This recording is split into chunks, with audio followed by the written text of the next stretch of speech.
बदल जाए मित्रों तो हमें चौराहे पे खड़े करके मार देना। कहा था कि नहीं कहा था? बोला जीएसटी से आपको दूसरी आजादी मिल जाए। कैसे मूर्ख बनाता है ये आदमी। आपका टैक्स बढ़ा के 5% से 28% कर दिया, देश में जीएसटी लागू कर दी और कहा कि भारत के लोगों जश्न मनाओ तुम्हारा टैक्स बढ़ा। तो आप लोग भी जश्न मनाने लगे। अभी अनिल शर्मा जी कह रहे थे, राजेंद्र चौधरी जी कह रहे थे, मैं एक बात में अपने प्रधानमंत्री जी की खासियत मानता हूं, अगर अंतर्राष्ट्रीय भाषण प्रतियोगिता करा ली जाए तो नरेंद्र मोदी जी नंबर 1 पर आएंगे, 2 नंबर पे नहीं आएंगे। इतना झूठ बोलता है, सुबह से शाम तक आदमी झूठ बोलता है। और कह रहे प्रधानमंत्री ने कह लिया आप मान लीजिए एमएसपी मिलेगी। अब मैं आपको देसी भाषा में समझाता हूं। मान लीजिए कि अनिल शर्मा जी अपना 10 कुंटल धान बेचने के लिए बाजार में गए, मंडी में गए, इनको इनके धान का दाम नहीं मिला, इनको इनकी एमएसपी नहीं मिली, इन्होंने न्यायालय में मुकदमा कर दिया। जज साहब के सामने गए और बोले साहब हमें एमएसपी नहीं मिली, एमएसपी दिलाइए। तो जज साहब पूछेंगे कानून में कहां लिखा है शर्मा जी एमएसपी?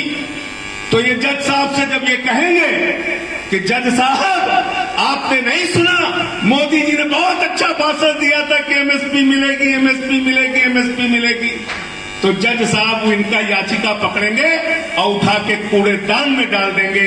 एमएसपी कानून की गारंटी से मिलती है, मोदी के भाषण से नहीं मिलती। पहली बात। दूसरी बात क्या लिखा है? Contract farming. पूरे देश में किसान अपने ही खेत में गुलाम बन जाएगा। बड़े बड़े पूंजीपति आपका खेत ले लेंगे, अपने मनमानी वहां पर खाद डालेंगे, अपने मनमानी वहां पे केमिकल डालेंगे, अपने मनमानी वहां पे बीज डालेंगे, अपने मनमानी वहां पे पैदावार करेंगे। पैदावार अच्छी हो गई तो माल अपने पास, पैदावार खराब हो गई तो उनके खिलाफ आप न्यायालय में नहीं जा सकते, कोर्ट में नहीं जा सकते। यानी कि आपकी जमीन पे आपको गुलाम बनाने का कानून है कॉन्ट्रैक्ट फार्मिंग। समझ गए आप? और तीसरा क्या लिखा है? असीमित भंडारण। असीमित भंडारण। हम लोग हिंदू समुदाय से आते हैं, यहां हमारे मुस्लिम भाई भी बैठे हैं, सिखों में भी जाके पूछ लेना, ईसाइयों में भी पूछ लेना, किसी जाति में पूछ लेना, किसी धर्म में पूछ लेना, जमाखोरी को पाप मानते हैं कि नहीं मानते? जोर से बोलो, मानते हैं कि नहीं मानते? अगर बाजार में सामान की उपलब्धता नहीं होगी, फल सब्जियां अनाज नहीं होगा और उसको कोई साहूकार, कोई पूंजीपति जमा करके अपने गोदाम में रखेगा तो उसको काला बाजारी और जमाखोरी कहा जाता है कि नहीं कहा जाता है? जोर से बोलिए, कहा जाता है कि नहीं कहा जाता है? मोदी जी ने क्या किया है तीसरे कानून में? बोले असीमित भंडारण की छूट। बोले अडानी जी आप जितना चाहे लोगों से अनाज खरीदो, फल खरीदो, सब्जी खरीदो, सस्ते दाम में किसान से खरीदो, उसको अपने कोल्ड स्टोरेज में रखो, जब बाजार में उसकी कमी हो जाएगी तो महंगे दाम में उसी किसान को बेच दो। जमाखोरी को, कालाबाजारी को, महंगाई को, तीनों चीजों को नरेंद्र मोदी जी की सरकार हिंदुस्तान की पहली सरकार है जिसने सभी धार्मिक मान्यताओं को कूड़ेदान में डाल के आज जमाखोरी और कालाबाजारी को वैधता प्रदान करने का पाप किया है। मैं ये कहना चाहता हूं, वैधता प्रदान करने का पाप किया है, उसको लीगलाइज करने का पाप किया है। और अगर आप इनके खिलाफ कुछ बोलिए तो आपके ऊपर मुकदमा लिख दिया जाता है। ये किसान आंदोलन चल रहा है, इसमें जो डीजल पहुंचाता है उस पे एनआईए का मुकदमा, जो खाना पहुंचाता है उस पे सीबीआई का मुकदमा, जो आंदोलन में जाता है उस पे थानेदार पहुंच जाता है घर में। मैं योगी जी और मोदी जी से कहना चाहता हूं, हम लोग आंदोलन की कोख से पैदा हुए लोग हैं। हमको ये मुकदमे और जेल और लाठियों से मत डराना। तुम्हारे जेल और लाठी सहने और बर्दाश्त करने के लिए हम तैयार हैं, लेकिन हम लड़ेंगे अपने हक के लिए। हम लड़ेंगे अपने हक के लिए। आज कैसे कैसे कानून देश की पार्लियामेंट में पास किए गए। आज बजट आया देश का।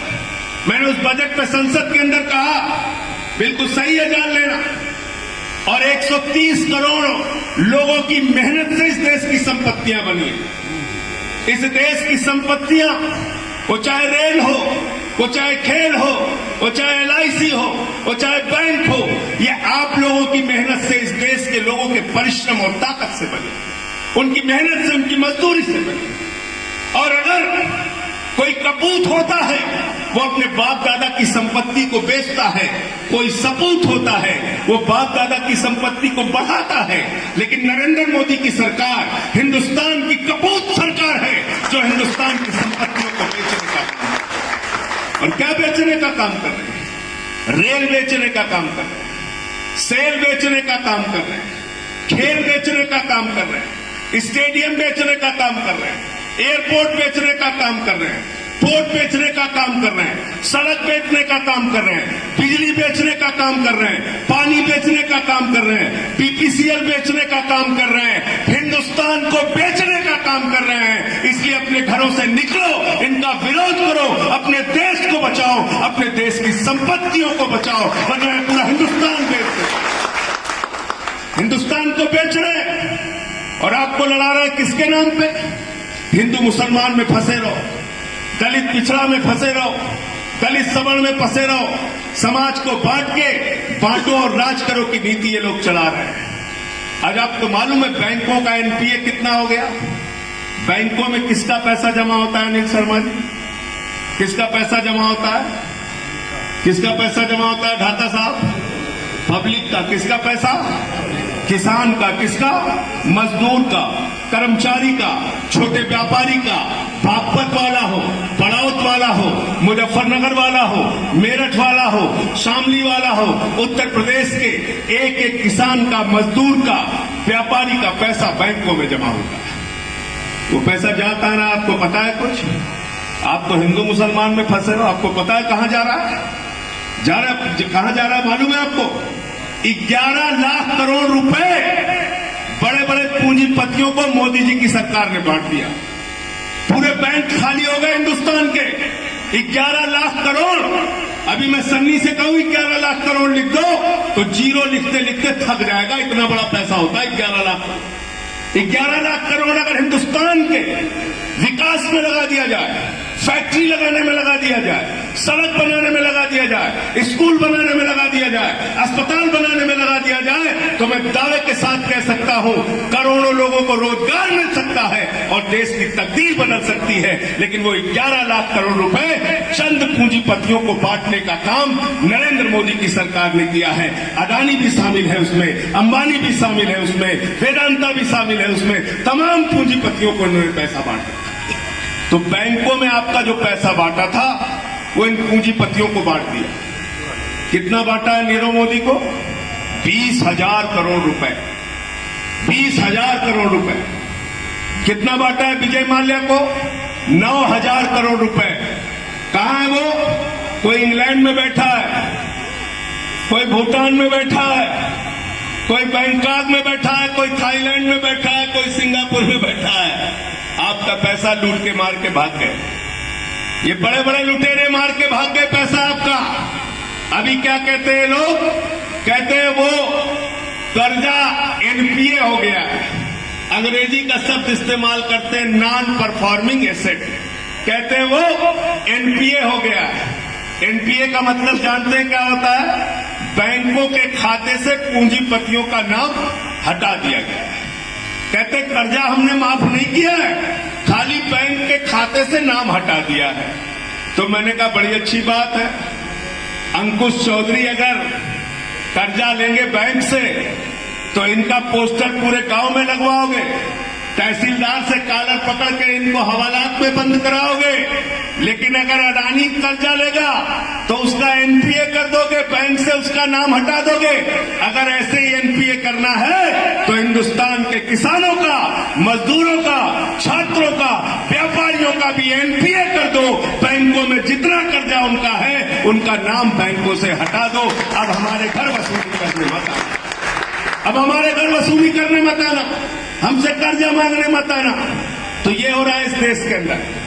इस देश की संपत्तियां बेची जा रही है, इस देश के बैंकों को लूटा जा रहा है, और बैंकों को अगर लूटा जा रहा है तो इसका मतलब आपका और हमारा पैसा लूटा जा रहा है। इसलिए साथियों, मेरे अंदर तो जितनी ताकत क्षमता है संसद में इन बेईमानों से लड़ रहा हूं और आगे भी लड़ता रहूंगा आपके लिए। इन्होंने पिछली बार जब मैंने किसानों के मुद्दे पे माइक तोड़ा था तो मुझे निलंबित किया। मैं कहता हूं मोदी जी, आप किसानों की हड्डियां तोड़ रहे हो, आपकी सरकार को भी निलंबित होना चाहिए, आपकी सरकार को भी सस्पेंड होना चाहिए। हमको तो सस्पेंड किया, आपको भी सस्पेंड होना चाहिए। जबरन ये बिल पास किया गया। अब क्या कहते हैं? कहते किसान भाइयों आओ, हम आपसे वार्ता करेंगे, और आपको ये बिल समझ में नहीं आया, आप बहुत भोले भाले हो, हम एक एक करके इसमें संशोधन करेंगे। तो मैंने कहा बेईमानो, किसान ये कह रहा है कि ये बिल लागू करके तुमने हमारे डेथ वारंट पे साइन किया है, और डेथ वारंट पे संशोधन नहीं होता, डेथ वारंट वापस किया जाता है। ये काला कानून वापस, डेथ वारंट पे संशोधन नहीं होता। तुम कहते हो किसान को समझ में नहीं आता, किसान भोले वाले। अरे बेईमानो, किसान बिगड़ैल बैल की नाक में नकेल डाल देता है, तुम्हारी भी नाक में नकेल डाल देगा, चिंता मत करना, उसकी बुद्धि पर भरोसा रखो, तुमको तुम्हारे घर पहुंचा के आए। उसी की वोट से तुम वहां पहुंचे, उसी की ताकत पे तुम इतना बोल रहे हो। अब मैं तो बार बार कहता हूं, देश के अन्नदाता हैं, उनका दिया हुआ खाते हो। जानवर भी जिसका दिया हुआ खाता है उसके प्रति वफादारी दिखाता है। हम तो इंसान हैं, जिसका दिया हुआ खाते हैं, वफादारी दिखाएंगे। लेकिन तुम क्या हो मोदी जी, तुम और तुम्हारी पार्टी के सांसद क्या हो, फैसला खुद करना। तुम जिसका दिया हुआ खाते हो उसको आतंकवादी कहते हो, उसको देशद्रोही कहते हो, उसको खालिस्तानी कहते हो, उसको पाकिस्तानी कहते हो, उसको चाइना परस्त कहते हो। धिक्कार है ऐसी सरकार पे जो देश के अन्नदाता को देशद्रोही कहने का काम करती है। जाकर देखो गाजीपुर के बॉर्डर पे 97 साल के इलम सिंह मिल जाएंगे तुमको, जहां पर बताते हैं वो कि उनके 2 बेटे देश की सेना में, फौज में रह के देश की सेवा कर रहे हैं। जाओ वहां पर देखो, आपको पता चल जाएगा। 80 साल के वहां पे गुरमुख सिंह थे, ex army man, Sikh Punjab के, जिन्होंने 71 में पाकिस्तान के खिलाफ लड़ाई लड़ी, उनको पकड़ के तुमने जेल में डाल दिया। शर्म आती है ऐसी सरकार पे जो हमारे किसानों को, अन्नदाताओं को खालिस्तानी, पाकिस्तानी और देशद्रोही कहती है। मैं बताता हूं पाकिस्तानी और देशद्रोही कौन है, लाल किले पे हमला करने वाले कौन है। वो दीप सिद्धू, वो भारतीय जनता पार्टी का नेता है, जिसकी तस्वीर देश के प्रधानमंत्री के साथ है। मैं पूछना चाहता हूं कितने लोग प्रधानमंत्री के साथ तस्वीर खिंचवा सकते हैं? प्रधानमंत्री के साथ तस्वीर खिंचवाने के लिए सुरक्षा घेरे से गुजरना पड़ता है।